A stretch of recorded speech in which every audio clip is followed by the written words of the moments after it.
हरे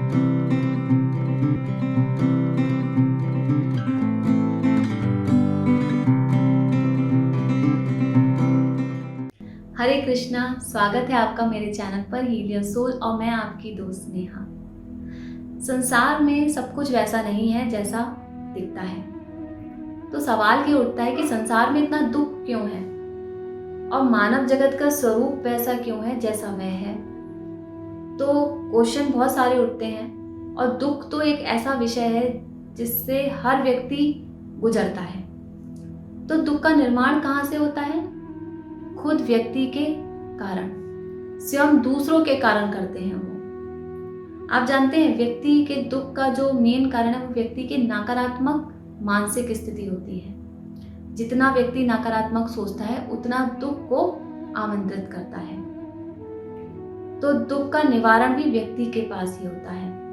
अब मानव जगत में लोग ईश्वर पे भी ब्लेम लगाते हैं कि भगवान के कारण हुआ। कुछ लोग ये भी कहते हैं कि दुख का निवारण भगवान के पास ही उपस्थित है। तो फिर संसार में इतनी पीड़ा क्यों है, इतना दुख क्यों है? तो इसमें हमें ये मानना होगा या हमें ये समझना होगा कि ईश्वर जो है वो आस्था का प्रतीक है, ना कि तर्क वितर्क का, है ना। अब अगर हमारी आस्था जो है वो निस्वार्थ है, अकारण है, निष्पक्ष है, तो उस आस्था का नैतिक मूल्य है। तो हमारे दुख का कारण ईश्वर नहीं होते हैं, हम खुद होते हैं। और हम चाहें तो उस दुख का निवारण हम कर सकते हैं श्रम के द्वारा, अपने सद्गुणों को विकसित करके, है ना। अब आपने देखा होगा भगवत गीता में हर दुख का कारण बता रखा है कि व्यक्ति दुख से क्यों ग्रसित रहते हैं। श्री कृष्ण जी ने अपने उपदेशों और शिक्षाओं के द्वारा बताया भी है कि व्यक्ति के दुख का कारण जो होता है आत्मा के स्वरूप के विषय में अज्ञानता, यानी कि हम अपने आत्मा के स्वरूप को ही नहीं जान पाते हैं। अब जैसे अपने परिजनों के खोने का भय, जो हमने पाया है, अर्जित किया है, उसके खोने की जो शंका होती है वो हमारी चेतना में डर पैदा करती है। तो जो है उसको खोने का डर, और जो खो जाता है उसको लेके तो हम भयभीत और डर बना ही रहता है ना।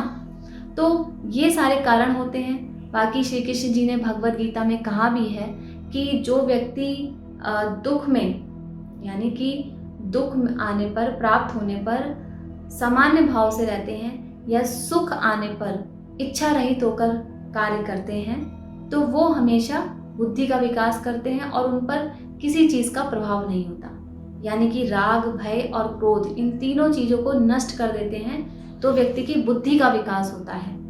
तो वो अपने जीवन में जो भी दुख या सुख की प्राप्ति करते हैं तो उसका प्रभाव जब व्यक्ति पर नहीं पड़ता है तो वो हर एक चीज़ को विचार पूर्वक, विवेक के द्वारा उस दुख को झेल भी लेते हैं और उससे निकल भी जाते हैं। तो वो तो हमारे ऊपर है कि हम कितना उसको अपने ऊपर हावी होने दे सकते हैं। अब श्री कृष्ण जी ने अर्जुन को ये शिक्षा भी दी थी कि जो मानव शरीर ही है एक ऐसा जो बंधन मुक्त हो सकता है, क्योंकि जो हमारी चेतना यानी हमारी जो आत्मा है उसका कार्य क्या है? इस शरीर को त्याग कर दूसरे शरीर को धारण करना। यही चक्रव्यूह में चलता रहता है, यही आदान प्रदान होता रहता है। तो मानव शरीर में रहकर ही आप मतलब शरीर से मुक्त हो सकते हैं, इस बंधनों से मुक्त हो सकते हैं, क्योंकि कोई भी जीव को ये प्राप्त नहीं है, क्योंकि व्यक्ति अपनी बुद्धि के द्वारा, अपने विवेक के द्वारा अपने कर्मों को खत्म करते हुए भगवान की ओर अपने मन को लगा सकता है, भगवत प्राप्ति कर सकता है।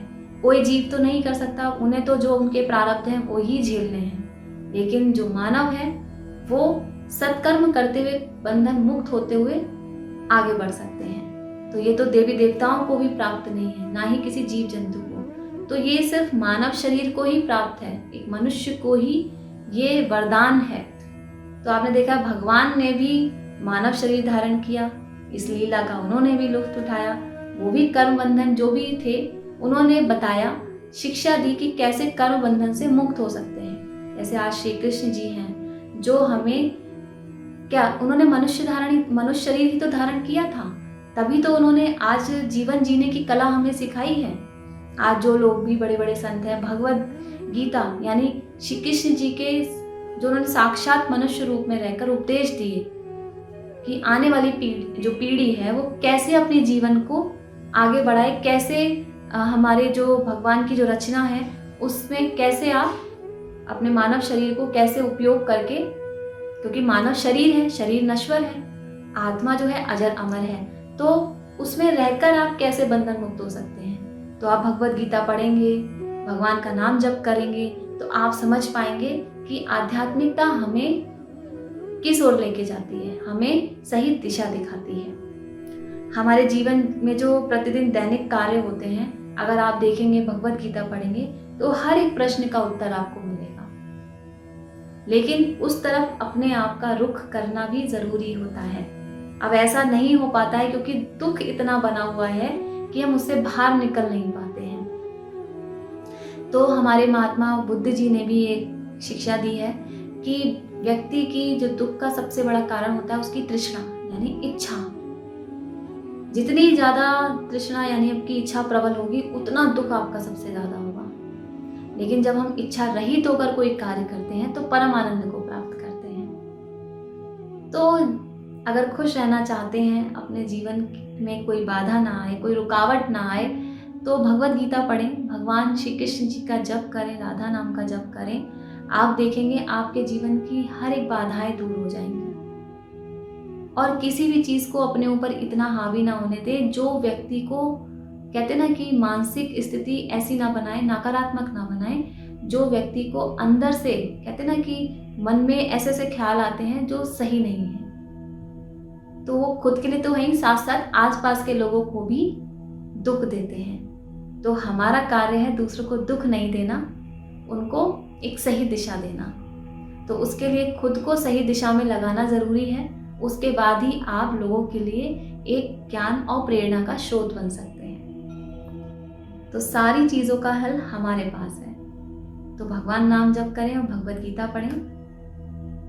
नमस्कार, हरे कृष्णा। आपको मेरा मैसेज अच्छा लगा तो प्लीज इसे लाइक, शेयर एंड सब्सक्राइब जरूर करें। हरे कृष्णा।